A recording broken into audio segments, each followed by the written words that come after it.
우리가 잘 알듯이 이 다윗은 하나님께서 사랑하시고 인정한 그런 사람입니다. 우리도 종종 기도할 때에 아브라함의 믿음을 주시고 다윗의 용기를 주시고 솔로몬의 지혜를 주옵소서 이렇게 기도를 하지요. 그만큼 성경 인물 중에서 다윗은 정말 많은 사랑과 존경을 받은 그런 왕이라고 할 수가 있습니다. 자, 하나님께도 인정받고 사람에게도 사랑을 많이 받은 왕, 이 다윗, 하나님의 은혜와 축복을 많이 이렇게 누린 이 다윗이 오늘 어떻게 인생을 마무리하고 있는가, 또 은퇴 준비를 어떻게 하고 있는가 라고 하는 말씀을 통해서 현재 우리에게 중요한 것이 무엇인지를 한번 생각해 보고자 합니다. 자, 역대상 말씀은 총 29장까지 있는데요. 22장부터 끝까지 다윗이 솔로몬을 불러서 여러 가지 당부를 하면서 은퇴를 준비하는 그런 내용으로 채워져 있습니다. 자, 이렇게 다윗의 은퇴 준비를 이야기하는 총 8장 중에서 5장에 걸쳐서 사람의 이름들이 계속 나옵니다. 이 명단을 가만히 보면요, 다윗이 왕위를 계승하고 조직을 세울 때에 모았던 방백과 제사장과 레위인들의 명단입니다. 그래서 23장부터 26장까지는 제사장과 레위 사람이고요, 27장은 이스라엘 각 지파의 지도자들 명단이 나옵니다. 그 중에서 제일 먼저 나오는 명단이 레위인인데요, 오늘 말씀해 보니까 30세 이상의 사역자 총 3만 8천 명인데 이들의 사역 분야와 가문에 관한 내용이 자세히 기록이 되어 있습니다. 우리가 생각할 때에 이 제사장이 레위인보다 더 중요할 것 같은데요, 제사장에 관한 내용은 적고 오늘 레위인에 관한 내용으로 가득 채워져 있다는 것이죠. 여러분, 이것은 무엇을 뜻하는 것일까요? 다윗이 이 은퇴 준비를 하면서 레위인들을 조직하는 데에 심혈을 기울였다, 그런 뜻입니다. 이것이 다음 세대를 위해서 자기 시대를 마무리하고 있는 이 다윗의 마지막 리더십이다라고 할 수가 있습니다. 자, 다윗의 뒤를 이어서 솔로몬이 나라를 다스릴 때에 중요할 것이 무엇인가 생각했을 때 이스라엘의 그 신앙 체계가 다음 세대로 잘 전달되는 것이 너무나 중요하다, 이렇게 다윗은 생각을 했습니다. 여러분, 다윗이 이루어 놨던 그런 신앙의 체계가 그 당대에 끝이 나면 무슨 소용이 있겠습니까? 물론 그 나라의 신앙 체계를 잘 정비해 놓아도 다음 세대가 그것을 거부하면은 실패할 수 있습니다. 영적으로 무너질 수 있습니다. 그러나 그것은 다음 문제이고, 지금 은퇴하는 사람의 책임은 그러한 시스템을 잘 만들어서 영적인 은혜가 계속 흘러갈 수 있도록 이어주는 것, 그것이 굉장히 중요하다는 것이죠. 그래서 다윗은 여러 가지 할 일들이 많았지만 그 중에서 레위인을 집중적으로 정비하고 있는 모습을 보여줍니다. 우리 4절과 26절을 한번 보여주시죠. 그 중에 2만 4천 명은 여호와의 성전의 일을 보살피는 자요, 6천 명은 관원과 재판관이요, 레위 사람이 다시는 성막과 그 가운데에서 쓰는 모든 기구를 맬 필요가 없다 한지라. 자, 본래 레위 자손의 임무는 무엇이었습니까? 각 가족별로 성막의 기구를 메고 광야를 지나오는 그런 일이었습니다. 그러나 이제 광야 시대를 끝내고 가나안 땅으로 들어와서 정착 시대를 살아가게 되었죠. 그래서 그들의 임무는 거의 끝나게 되었습니다. 이제 새로운 임무, 하나님을 더 가까이에서 섬기는 사역이 필요했던 것입니다. 그런데요, 광야 생활이 끝나고 다윗의 시기까지 무려 400년이 지났음에도 불구하고 그때까지 레위인들의 조직은 옛날에 그 광야 여행을 위한 조직, 그 옛날 조직을 그대로 유지하고 있었던 것입니다. 그래서 그러한 레위인들에게 이 정착 시대에 맞는 새로운 역할을 부여해 준 것이 바로 다윗이었습니다. 자, 여러분, 레위인이 그때 3만 8천 명이나 있었다 이렇게 이야기하고 있는데요. 그들의 업무는 무엇이었을까요? 제일 중요한 성전에 관한 업무를 보는 것이었습니다. 제사 제물을 관리하고 성물들을 꼼꼼하게 살피고 그런 일들을 중요하게 생각하고 열심히 했죠. 그리고 문을 지키는 문지기 일도 레위인이 감당했고요. 또 여호와 하나님을 찬송하는 그 일도 레위인이 감당을 했습니다. 그런데 여기에 보면 전통적인 이런 레위인의 업무를 뛰어넘는 것도 나오는데 그것은 바로 관원과 재판관의 업무였습니다. 그러니까 레위인들 중에서 성전 봉사뿐 아니라 말씀에 대한 그런 지식을 가지고 이스라엘의 영적이고 지적인 리더 역할을 하는 사람, 그런 사람도 세웠다라는 것이죠. 자, 이러한 레위인들의 역할은요, 나중에 포로 시대 이후에 포로 시대를 마무리하고 예루살렘으로 돌아온 이스라엘 백성들에게 영적인 능력을 공급해 주었습니다. 예루살렘 회복을 위해서 이 레위인들이 큰 역할을 감당하게 된다는 것이죠. 그래서 느헤미야서를 보면 포로 생활에서 돌아온 레위인들이 이 백성들의 영혼을 깨우기 위해서 말씀을 가르치고 또 함께 기도하면서 영적인 리더 역할을 감당하고 있습니다. 신앙생활을 지도하는 큰 역할을 감당하게 되었던 것이죠. 자, 그런데요, 이 왕이 은퇴 준비를 하면서 이렇게 레위인들을 조직하고 배치하는데 이 정도로 정성을 많이 쏟아야 할까, 그런 의문이 듭니다. 자, 왕이 되면요, 나라를 지키기 위해서 국방력을 더 키우고 경제활동과 무역의 활성화 등을 생각하고 그쪽에 좀 더 신경 써야 되지 않을까, 그런 생각이 듭니다. 그리고 여러분, 레위인들은 성전 업무를 담당하는 그런 사람들이죠. 전쟁과는 아무런 상관이 없는 사람들입니다. 전쟁이 터지면 총칼을 들고 전장터로 나가는 그런 사람이 아니라는 거죠. 또 그들은 경제를 운영하는 사람들도 아니었습니다. 또 정치를 이끌어가는 그런 관료 조직도 아닙니다. 오직 예배와 성전을 섬기는 그런 사람들인데 왜 다윗은 은퇴 준비를 하면서 나라에 더 신경 쓸 것들이 많은데 레위인들의 조직을 특별히 신경을 썼을까? 국정 운영에 실질적인 유익을 끼치지 않는 사람들인데 왜 그들을 신경 써서 조직하고 그들을 잘 보살피고 있을까? 다윗은요, 이 레위인들을 조직하고 배치하는 일이 바로 이 나라를 영적으로 바로 세우는 근간이다 라고 확신했습니다.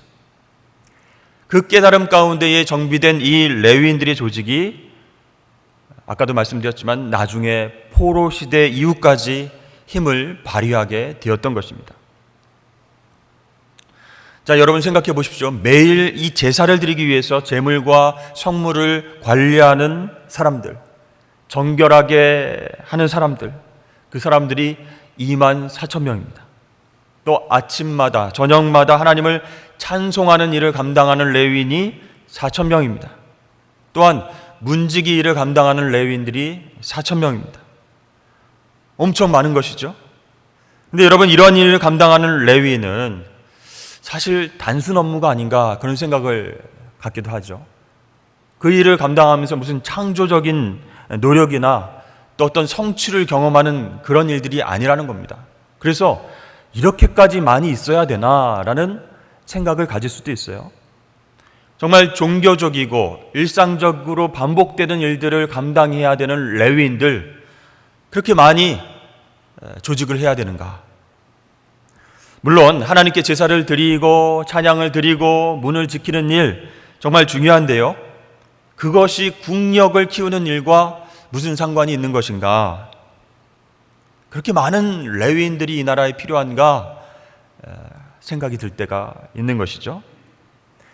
근데 여러분 26장에 가보면요, 오벳 에돔과 그 가족에 대한 내용이 서술이 되어 있는데, 그 말씀을 보면 그들이 다 능력이 있어 그 직무를 잘 감당한다, 이런 표현이 나와 있습니다. 아니, 그 직무를 잘 하고 있다, 능력이 있어서 레위인의 역할을 잘 감당한다라고 했을 때 특별한 게 있을까요? 그냥 매일매일 반복적으로 성전의 업무를 감당하고 찬양하고 문을 지키는 일인데 그저 실수 없이 잘 감당하면 되지 않을까? 단순한 일 아닌가? 뭐 능력이 있어서 그것을 잘 감당했다, 이런 표현이 필요할까? 그런데요, 이 레위인들의 직무를 감당하는 모습을 성경은 이렇게 표현하고 있습니다. 신령한 노래를 하는 자, 거룩한 하나님의 말씀을 가진 왕의 선견자, 또 여호와를 찬송하기를 배워서 익숙한 자, 명철한 모사, 이렇게 성경은 표현하고 있습니다. 그러니까 이 레위인들이 사명을 감당하는 모습을 보면 습관적으로 하는 일들이 아니라 하나님이 주신 감동으로 최선을 다해서 그 사명을 감당했음을 우리가 알게 되는 것이죠. 그러니까 그 얼굴과 마음에 감동과 기쁨이 넘치고 서로 만날 때마다 격려하고 칭찬하고 누가 체크하지 않아도 밤늦게까지 구석진 자리에서 정리하고 살피는 일들을 서로가 감당했다라는 것입니다. 여러분, 이렇게 다윗이 레위인들의 조직을 신경 써서 만든 이유는 바로 그 나라의 감동의 시스템, 예배의 시스템을 통해서 받은 그 은혜를 지속하고 확장하는 데에 그 목적이 있었습니다. 그렇습니다. 여러분, 어떤 조직이든지요, 그 조직은 어떤 동력으로 움직이는가, 그것이 중요한 것입니다. 여러분, 특별히 하나님께서 감동과 은혜를 주셔서 움직이는 공동체는 힘이 있게 될 줄로 믿습니다. 영적인 영향력이 커지게 되는 것이에요. 정말 일상적이고 지루해질 수 있는 그런 일들을 정성스럽게 감당하는 그 레위인들의 삶이 백성들에게 전달되어지는 감동으로, 비전으로 전달이 되는 거예요. 그래서 나라를 영적으로 이끌어가는 데에 중요한 원동력이 됨을 다윗이 깨달았던 것입니다. 그렇습니다. 이 다윗이 후대에 남기려고 했던 것은 건물도 아니고 군사력도 아니고 경제력도 아니라 바로 영적인 능력, 바로 은혜의 시스템이었습니다. 군사력 중요하죠. 경제력도 큰 의미가 있습니다. 그렇지만 나라를 하나 되어서 움직이게 하는 근본적인 동력은 될 수 없다라고 하는 것이죠. 그래서 이 다윗은 이스라엘에게 정말 중요한 것이 무엇일까 하나님 앞에 기도하고 묵상했을 때 이 나라 전체의 활력을 불어넣는 바로 영적인 능력이 중요하다라고 깨달았던 것입니다. 그리고 그 능력이 배가 되고 활성화되기 위한 그런 시스템을 갖추면 그 안에서 사람들이 키워지고 만들어지게 되고 그 선한 영향력이 퍼지게 된다라는 것을 확신을 했습니다. 그래서 이 다윗은 후대에 물려줄 이러한 은혜의 시스템을 잘 만들고 확고히 하는 데에 온통 힘을 기울이게 된 것이죠. 지금까지 우리가 다윗의 상황을 한번 살펴봤고요. 이제는 가나안 땅을 정복을 위해서 진두지휘를 했던 여호수아, 그 여호수아의 삶은 어땠는지 한번 살펴보도록 하겠습니다. 자, 여호수아는 총 24장인데요. 그 절반에 해당되는 13장에 가보면 하나님께서 여호수아에게 은퇴 준비를 하라라고 말씀을 하십니다. 여호수아가 나이가 많아 늙음에 여호와께서 그에게 이르시되 너는 나이가 많아 늙었고 얻을 땅이 매우 많이 남아 있도다. 그리고 13장부터 마지막 장까지 보면 이 여호수아의 절반이 다음 세대를 위한 여호수아의 은퇴 과정, 그 준비 과정이 기록되어 있는 것을 보게 됩니다. 자, 여호수아의 사명은 무엇이었죠? 우리가 잘 알고 있듯이 가나안 땅 정복해서 땅을 지파별로 잘 분배를 하는 것입니다. 근데 이제 여호수아가 은퇴를 하게 되면 이 12지파가 각각 살 땅을 자기네들이 정복해 나가야 되는 것입니다. 그러니까 이미 정복한 땅도 많았지만 아직 정복되지 않은 땅도 많았기 때문에 이제는 12지파가 그 일들을 감당을 해야 된다는 것입니다. 그런데 이제 이미 시작된 땅 분배에서 문제가 불거지기 시작했어요. 그 중에서 요셉 지파가 불평불만을 이야기를 합니다. 자신들이 분배받은 땅이 너무 작다.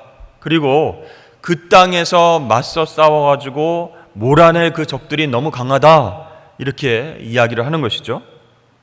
이것은 비단 요셉 지파만의 불평이 아니었습니다. 다른 지파들도요, 서로 땅을 비교하면서 서로 적들이 어떠한가 이것을 비교하면서 야, 어떤 지파는 이렇게 땅이 크고 좋은데 우리는 땅도 비좁고 또 맞서 싸워야 할 적도 너무 힘든 상대다, 너무 막강하다, 이렇게 불평불만하는 그런 문제들이 있었습니다. 이 전쟁과 땅 분배, 그 문제도 심각했지만 또 하나는 앞으로 농사를 짓고 살아야 할 텐데 그게 문제가 되는 거예요. 왜냐하면 이 가나안 땅은 우상 숭배 문화와 농경 문화가 끈끈하게 연결되어져 있기 때문에 이스라엘 백성들이 그 땅에 정착해서 농사를 짓고 소출을 기대하기 위해서는 우상 숭배에 빠질 수 있는, 그 유혹에 넘어갈 수 있는 그런 충분한 위험이 도사리고 있다라고 하는 것이죠. 그러니까 지금 산적한 문제가 굉장히 많이 있습니다. 가나안 땅, 약속의 땅에 들어가기만 하면 될 줄 알았는데 하나님께서 약속하신 그 땅에는 가나안 원주민들이 싸우자고 덤벼들고 있었고, 또 그 땅을 정복해서 땅을 분배했을지라도 거기에서 농사를 짓고 살아가는 것도 우상 숭배와 관련해서 큰 문제가 되었던 겁니다. 그런데요, 이런 산적한 문제가 많이 남아있는 와중에 여호수아가 은퇴 준비를 합니다. 근데 이 문제들을 해결할 만한 어떤 조직적인 준비를 하고 있지 않아 보입니다. 그런데 가만히 보면 여호수아가 집중했던 것은 바로 백성들의 영적 시스템을 세우는 일이었습니다.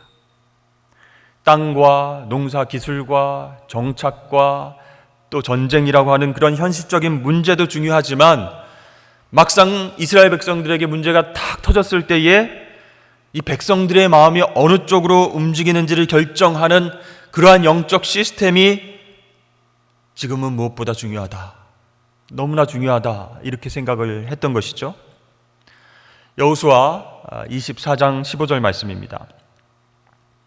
만일 여호와를 섬기는 것이 너희에게 좋지 않게 보이거든 너희 조상들이 강 저쪽에서 섬기던 신들이든지 또는 너희가 거주하는 땅에 있는 아모리 족속의 신들이든지 너희가 섬길 자를 오늘 택하라.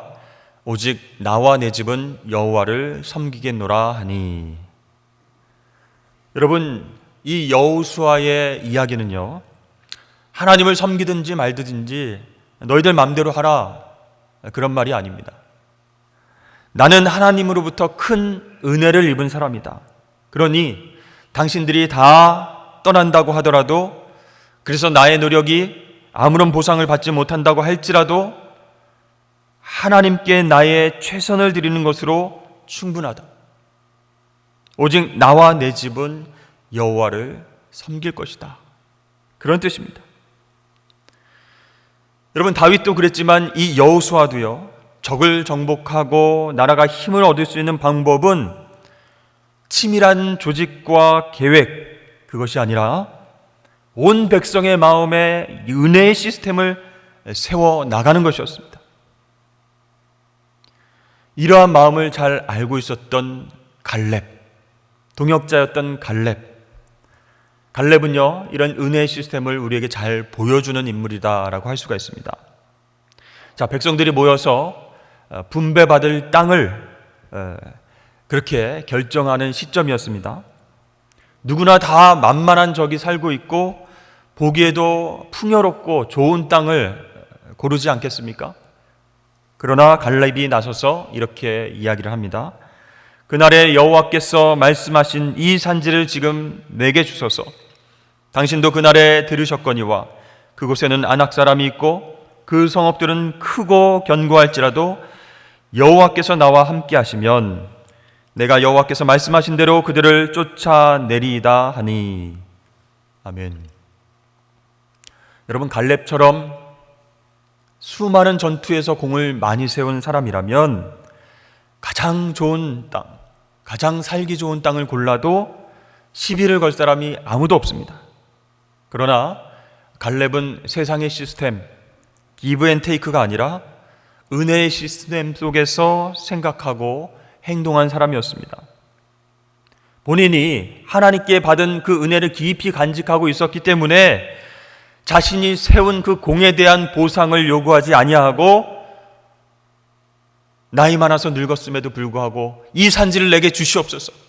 하나님이 함께 하시면 내가 싸워서 이기고 차지할 것입니다.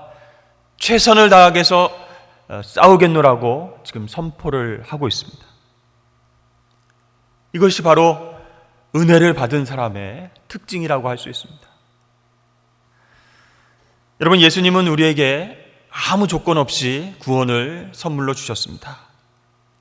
하나님의 아들이신 거룩하고 전능하신 분이 낮은 땅으로 임하셨습니다.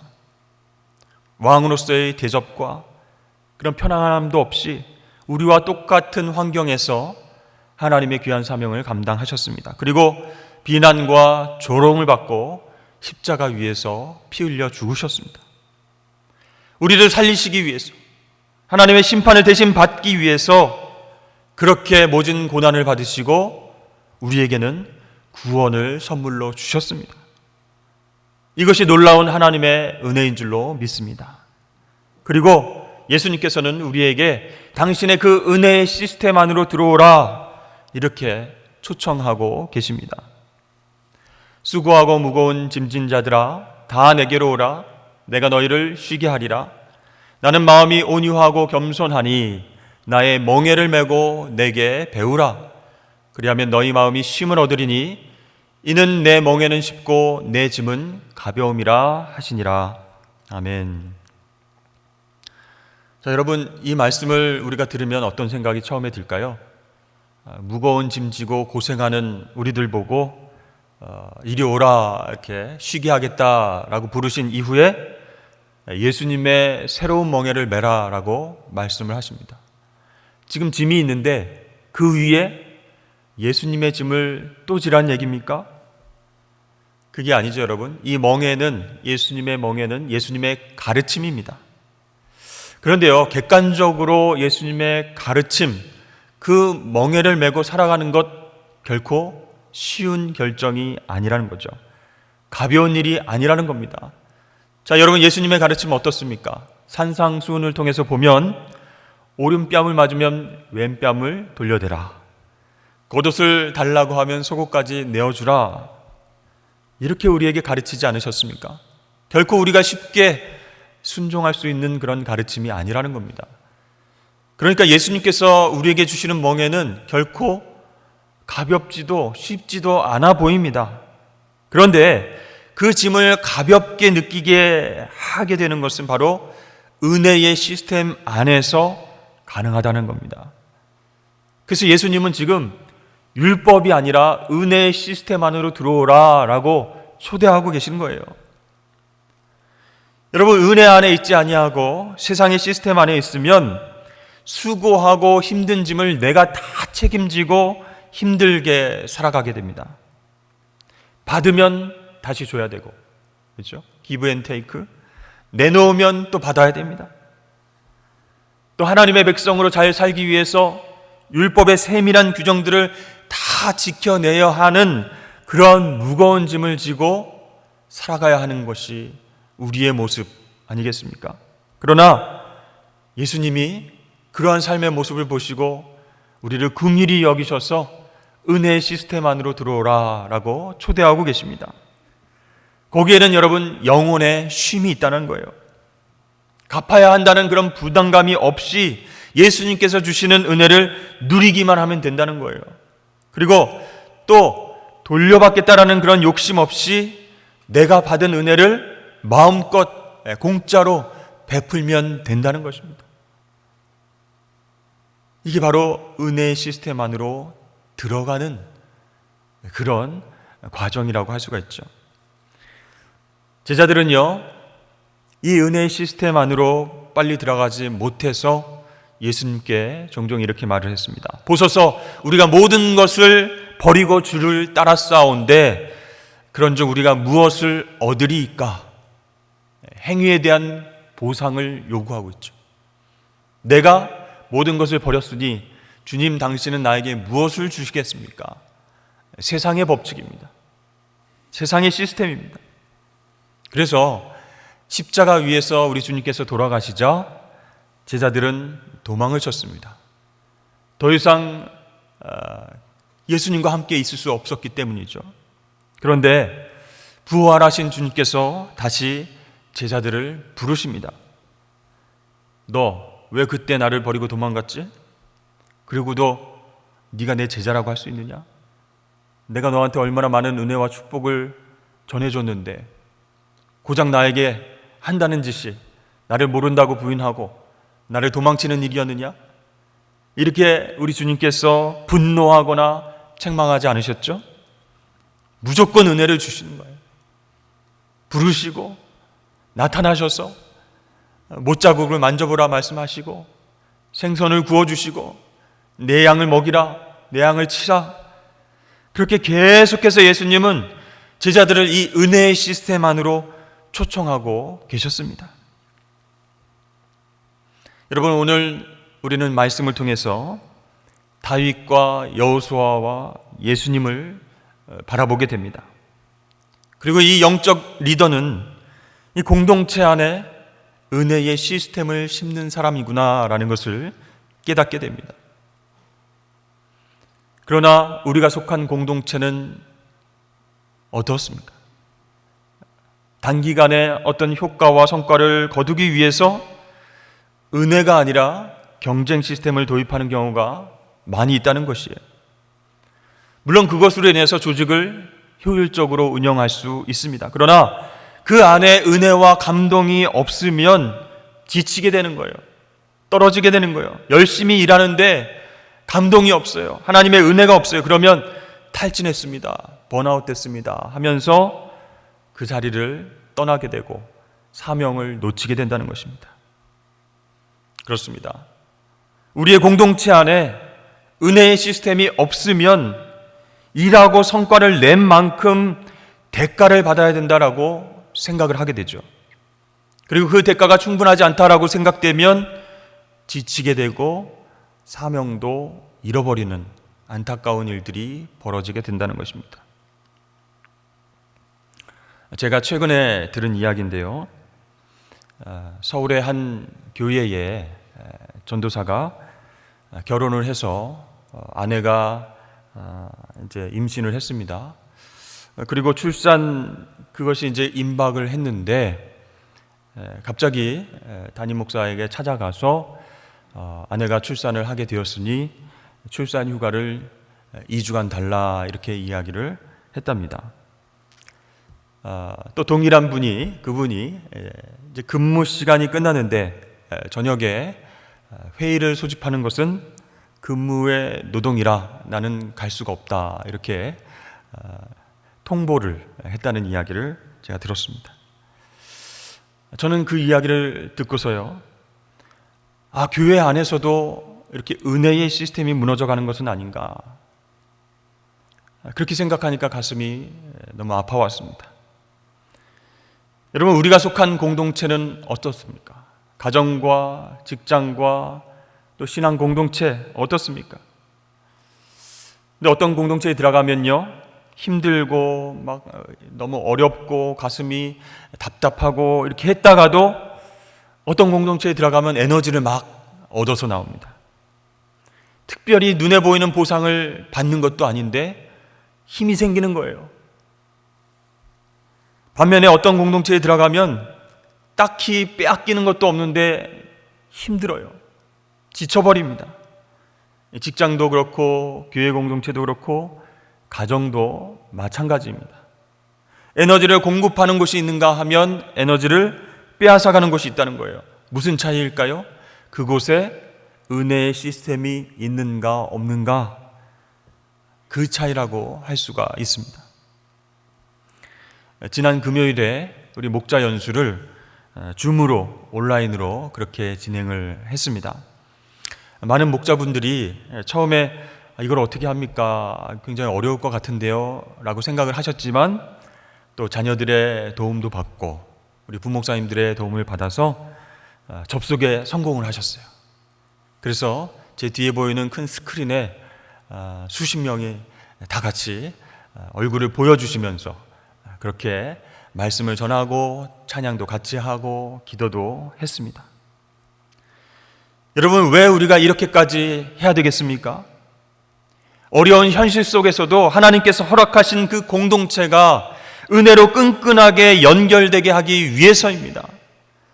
은혜의 시스템을 만들어서 그 안에서 서로에게 영적인 활력을 불어넣고 함께 이 어려움을 극복하고 승리하기 위해서입니다. 우리는 그냥 가만히 있으면 어느 순간 우리 가운데에 은혜가 사라지는 그런 연약한 존재라고 할 수가 있습니다. 내가 해준 만큼 못 받은 것 같으면 서운하고 원망스러운 마음이 드는 게 사실입니다. 또 나보다 덜 노력한 사람, 그 사람을 사람들이 인정해주고 주위에서 칭찬할 때에 질투하는 마음이 생기는 것 당연합니다.